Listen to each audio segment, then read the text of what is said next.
Hi, Steve Lackmeyer here with another edition of OKC Central. We're here at Kerr Park, where Sound Bites in the Park is about to start up. And I'm talking with Jessica Gonzalez, Director of Events for Downtown Oklahoma City, Inc. Jessica, thanks for joining us today. Thanks so much for having me. So Jessica, tell us a little bit about the history of this event and why Downtown Oklahoma City, Inc. started it up.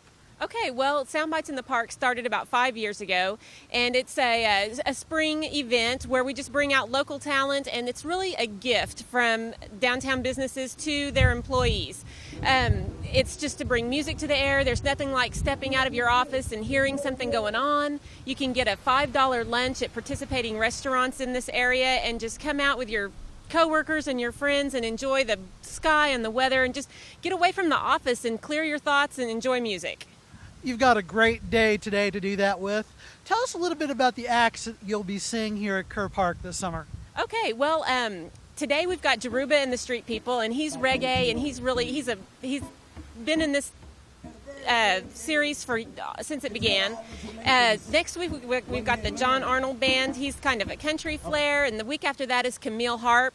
So it's every Friday from 11:30 to 1 at Kerr Park at Robert S. Kerr and Broadway. This year we're actually expanding the program, and we're going to have two sets. We've got a spring set every Friday in May and June, and then in the fall we're going to do every Friday in September and October. So we've expanded a little bit to we just don't do it during the hottest part of the summer, and we just make it enjoyable. So tell me a little bit about how you go about recruiting acts.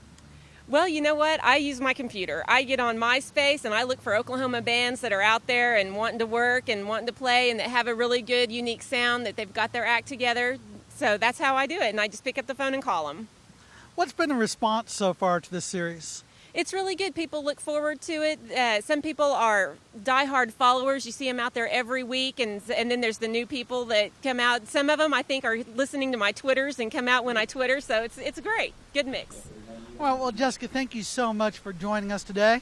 For more development news downtown, for events, go to my blog at okccentral.com. For all your latest news, go to newsok.com.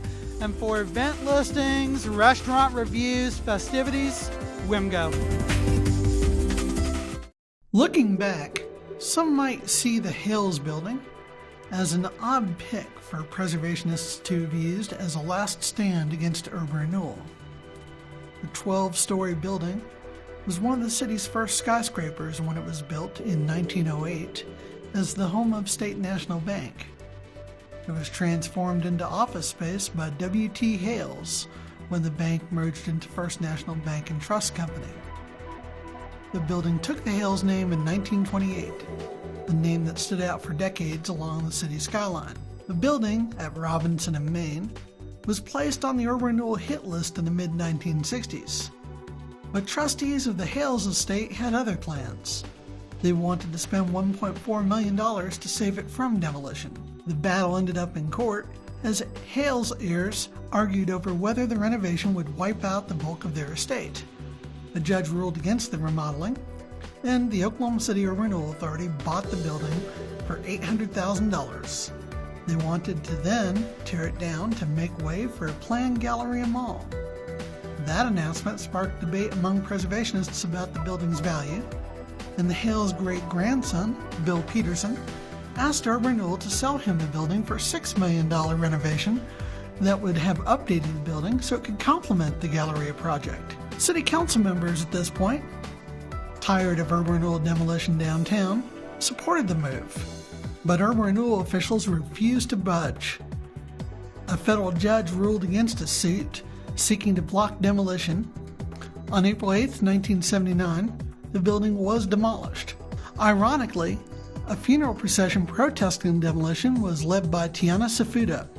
She changed her last name to Douglas after marrying engineer Don Douglas, and was herself named director of the Urban Renewal Authority not too long after. These photos and more can be found at Pictopia at News OK.